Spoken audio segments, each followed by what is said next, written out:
Good morning or good evening, depending on what time you're watching us, and welcome to the ChWo. And what is the ChWo? The ChWo stands for Talking and Healing Childhood Wounds. And welcome. This is a very special show. You know, most of you say we have forgotten the boy child, but here at the ChWo, we have not forgotten the boy child. And today, our guest is a boy child, and he will be introducing himself shortly. But what I'd just like to tell you about our show is that it's non-judgmental. We're not here to bash our parents. We're not here to bash children. We are here to support each other and heal from our childhood wounds. So I'd like to introduce my guest. And for those who don't know me, if this is your first time here, my name is Ivana Waweru, and I'm a psychologist, and I'm also a daughter and a mother. So I don't want to say your name first. I was actually calling him the wrong name. I was confusing one name and the other. But please, Brandon, please introduce yourself. Tell us a bit about yourself and what you'd like us to know about you. Hi guys, thank you for having me. My name is Brandon Chacha. I'm a man, 25 years. What would you like to know? Yes, I'm also a psychologist. What do they say about themselves? Anything about yourself. Yeah, I'm a psychologist, also a Christian, a brother to a small sister. You're the and first also, one. Yes, I am. And also a brother to many.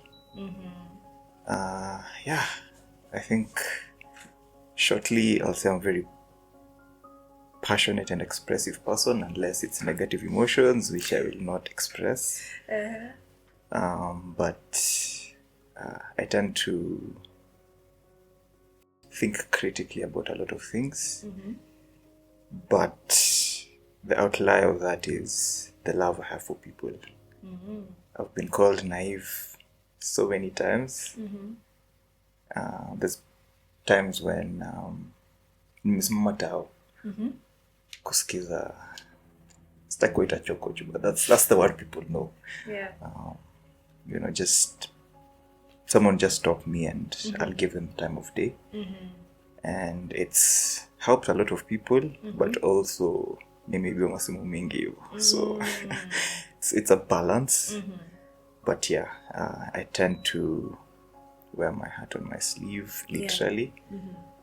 And also I write a lot of either poems or articles. One thing I actually suck at is marketing. I'm in private practice, but how tiny you market? That's something I suck at. Okay. Because I take other things more seriously. So I'd rather talk to someone about something, and then I'll remember if I notice you're struggling with something, so I'll be like, oh, by the way, I'm a therapist. This. So yeah. Okay. Maybe you can tell us. You say you don't like marketing. So let me just put you on the spot and make you market yourself. So what kind of psychologist are you? What kind of clients are you inclined to? And what kind of people do you work with? Okay. We don't have many male psychologists. So yeah, we are going to take advantage of that. Yeah. Firstly, I haven't majored. I'm actually doing my master's this year. In psychology. I've tended to veer towards the clinical side. So, the depression, bipolar, schizophrenia, etc. But side note, I don't like my field. Not in the sense that I like studying people's behaviors and all of that. But I don't like it because we tread a very thin line between, because again, you can't measure things like depression. True. And until I see some things and you fit certain criteria, I'll be like, okay, you're depressed. But hakuna measurement ndafanya. So that's the bit I don't like. So people tend to be misdiagnosed and things like that. Anyway, back to your question.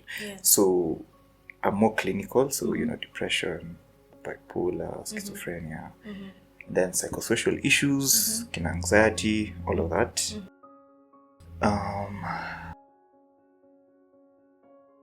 Type of clients they usually range from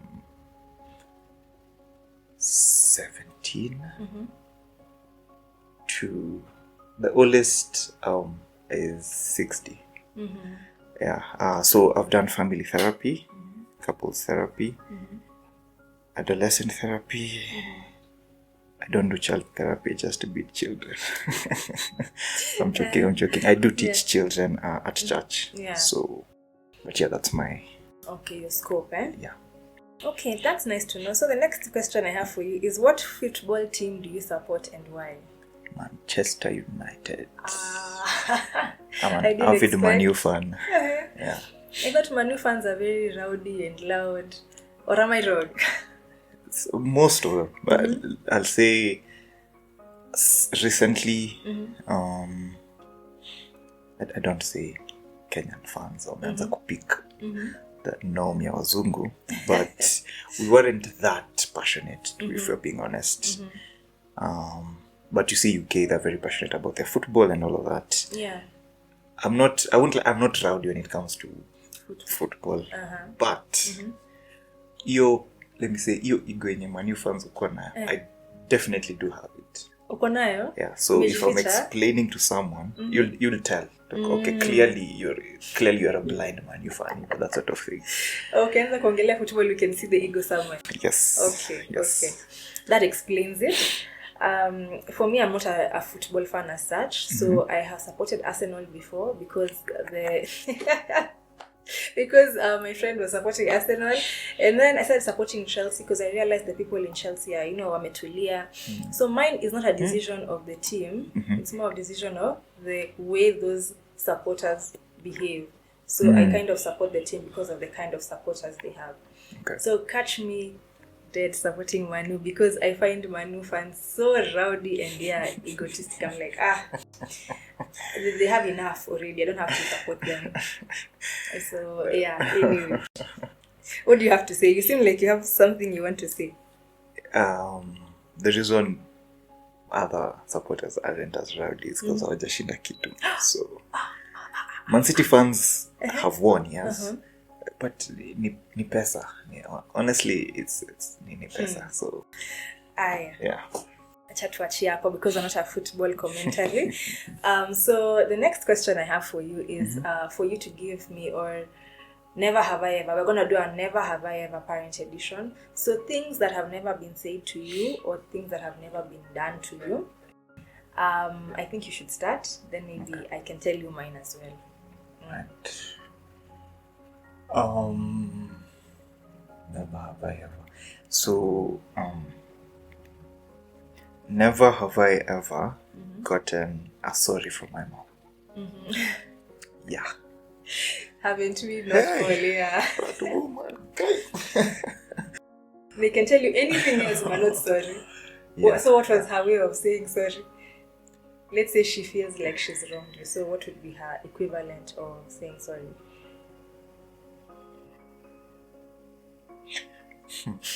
Mom, if you ever watch this, I am definitely putting you on the spot. Yeah. Because unafaa kuachia tabia.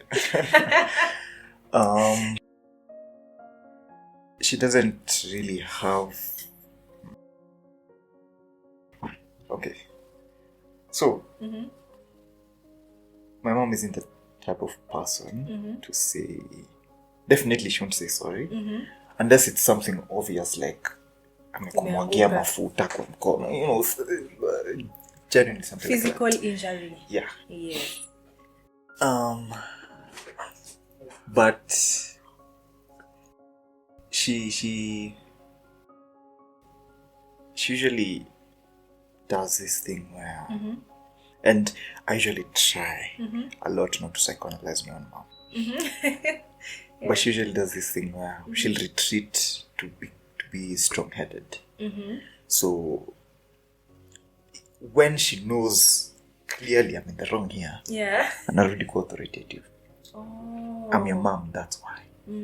Which I'm like, kuna mtu ana disagree. It's that at least acknowledge that for me first. You don't need to say sorry. You know, you can just say kuja hata unipe back rubs. I don't know, something like that. Do men like back rubs really? Like ukimama hapa kufanyia hivyo utasikia poa? I remember I said this to one of my clients when my client's parents. I said to them, they never realize how all kids need is that one sorry. And everything they've ever done goes down the drain. But ikikuwa vice versa, like if a kid does say sorry for something they've done, bado itakuwa brought up a few years later, or sure, this. But for a kid, that one thing, even that one, for some reason, that one hug in the moment, it's in a wipe everything clean. It's like you start afresh. But then the next day, already square one, you're like, what was the point? You know? Yeah. Because sorry, I think people forget that sorry is supposed to be changed behavior, not just a word. People just say it like a word, like, see, I'm sorry, but has a changed behavior, they have not made a difference. So I think I get you. Do you have any other never have I ever? Hey, let me give you one. Let me give you one, then you can say yours as you start. It's a bit lighter. Okay. For me, never have I ever received, like when you're really sad, like, so getting those cuddles and hugs when you're sad, and being told it's okay, and those back rubs you're talking about. I just think never have I ever. Man. So you can give yours now. I'd also say that. It's just that the same comment I made before you started. The whole being a man, you forget that before you're a man, you're a kid. So as a kid, you tend to want that also. Yes. But, the never have I ever on this side is, I think, the major bit. So, never have I ever... This is a broad category. Okay. I'll make you narrate down. I've ever done a lot of things with my dad. Because I you commend them. They say that alienda na maziwa. What was that? What does that mean that says alienda kuchukua maziwa? Actually, funny enough, that's not what happened. Yeah. I wish it was. I remember when my mom was telling me this story, I literally thought niko kwa cast ya Game of Thrones. Because I was like, wait, is this real? My dad is not my dad. So who's this man?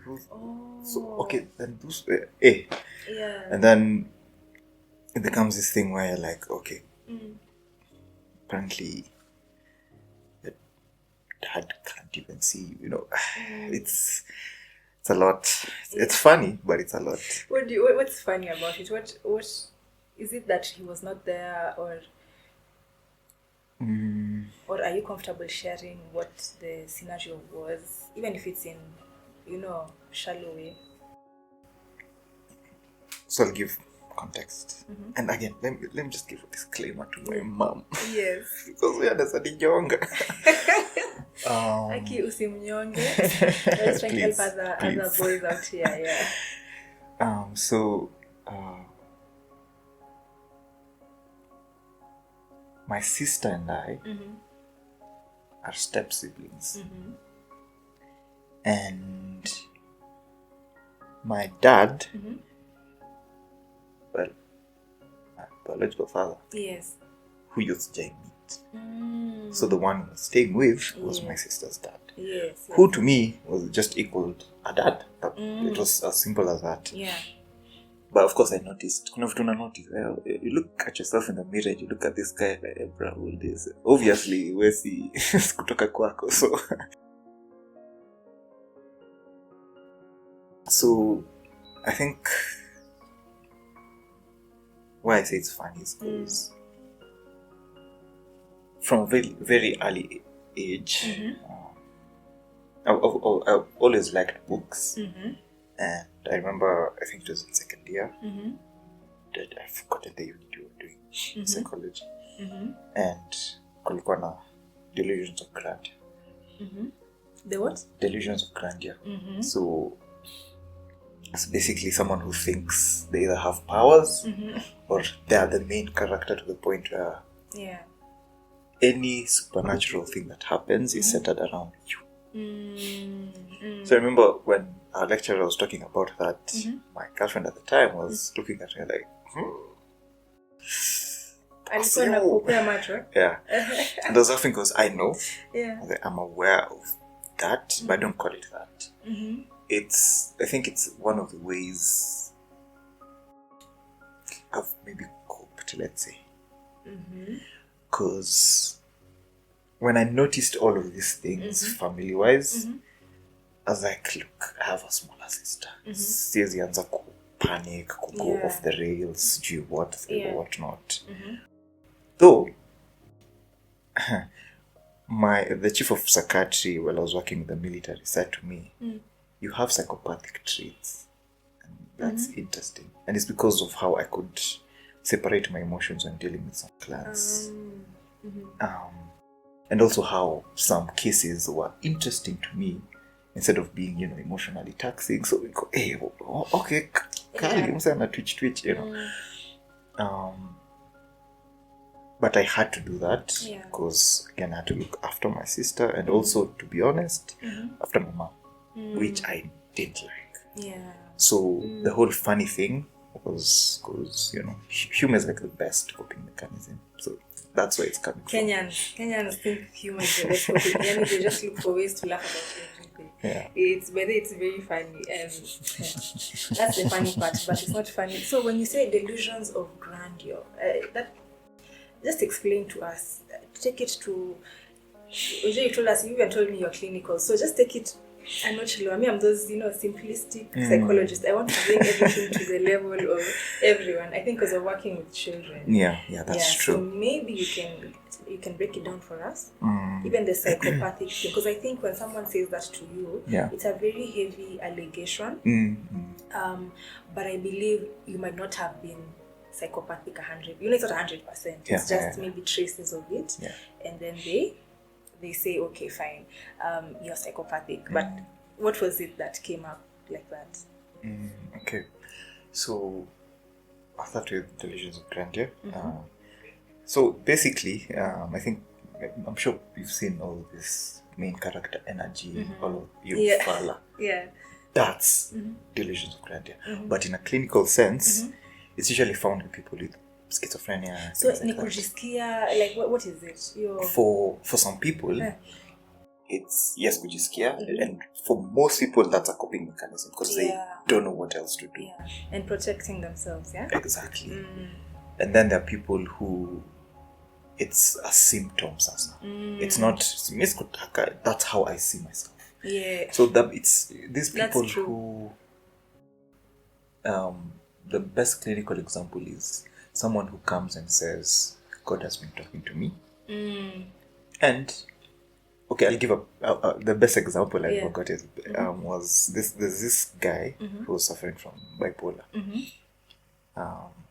Third year med student, smart kid. I think almost all bipolar people who suffer from bipolar are smart. Very smart. So he says, do you know how old I am? And I'm like, 23. It says you're 23. He's like, nope. 2000 years. Okay, tell me more. And he says, I am the dragon that's going to kill God. Like, oh, interesting story, man. Tuendele. So the way he carried himself was, I'm the one who's, sort of quote unquote running things. I'm the one who's going to decide the flow of either this country or time or so basically only main character ako like check Yeah. nikiamua Yeah. this country will go this way because I'm the one who's decided. And it's like, watch you'll see. Yeah. And then man. So wow. his was he believed it. Yeah, it's now a sick. That's basically a problem. Yeah, and that's what we call psychopathy. I know now that's delusional grandeur. Yeah, like completely. Yes. So yours was not such a case. It was just the way you cover yourself. Yeah. You wear this armor, you're like, yeah, it's this thing. I always tell my friends this because they usually tell me, bro, hatuwezi enda nawe anywhere. Juu unatembeanga so recklessly. Utangojea mati pite 2 seconds close to you to cross barabara, that sort of thing. Yeah. And I do that because in my head, and I do this purposely. If there's any psychologist watching, please usini refer to psychiatrist. You do that because in my head, one, I think there's someone, not God. This one I even joke with God about. It's like there's a secret government agency watching for people who have interesting abilities so that they can recruit them. That's one of my ways of explaining that. Second is just to improve agility, simply. Yeah. So I tend to siwezi cross vizuri unless my toe has touched the tire of a car. To me, kama injafanya hivyo, I've not crossed vizuri. There has to be that element of quote unquote danger. Yeah. So that's where the whole delusion of grandeur came from. Psychopathy, on the other hand, was just I give a short context of my roles while I was working with the military.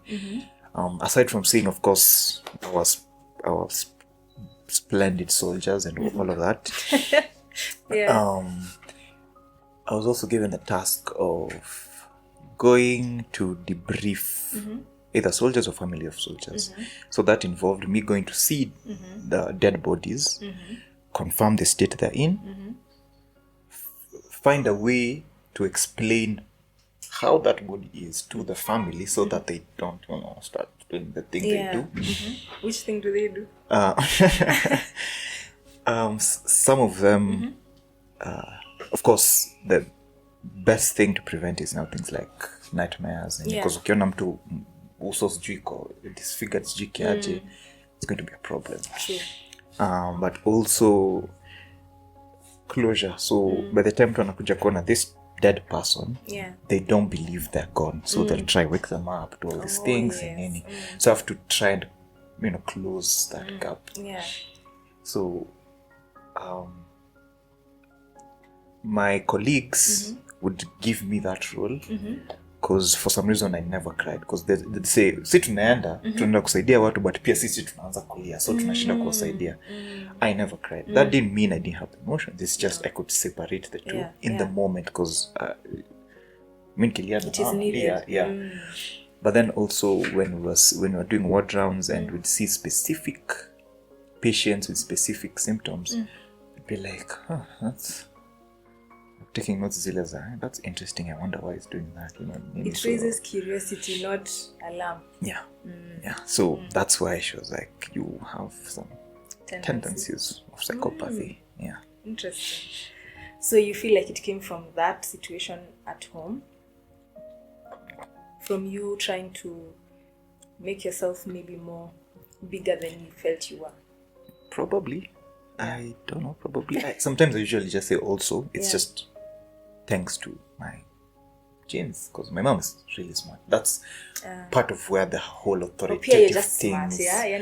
Staki kujipea credit where I stuck at her, but I also don't like doing that because kumea kichwani, kumea pembe is. But if you're smart, you're smart.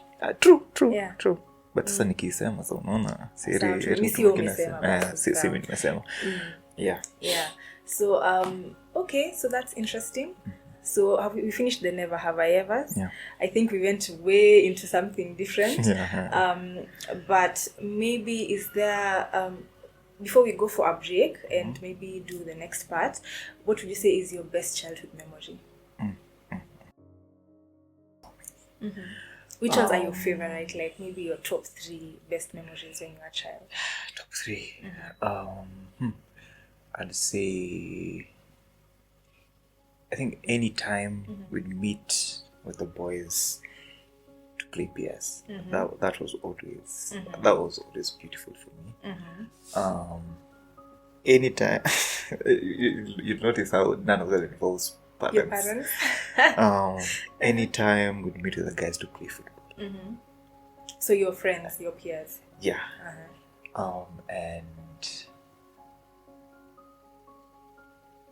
I think this is the only one that involves my parents. Sometime when we went to, I think it's Arusha, somewhere, Tanzania. Yeah, that whole trip, I don't even remember which class I was in. You went to the school with... No, with my parents? mom and dad, yeah. Yeah, okay. That was an amazing trip. Nice. Yeah. So what did you enjoy doing with your parents during that trip that made it so memorable? I think I enjoyed not paying for things, obviously. So, kule buffet unaambiwa we serve tu usifikirie kwani ndo lip. You know, so such things. Yeah. But also I'd say let me just call him my dad. He was an amazing man. Yeah, I learned a lot from him. But also I think he's part of why I'm the way I am. Because he was very, like, he's the type of guy who would stay up with me even though my mom is like end of lali. And my dad would be like, no, to watch horror movie flani, you know, or to watch Shrek, like, you know.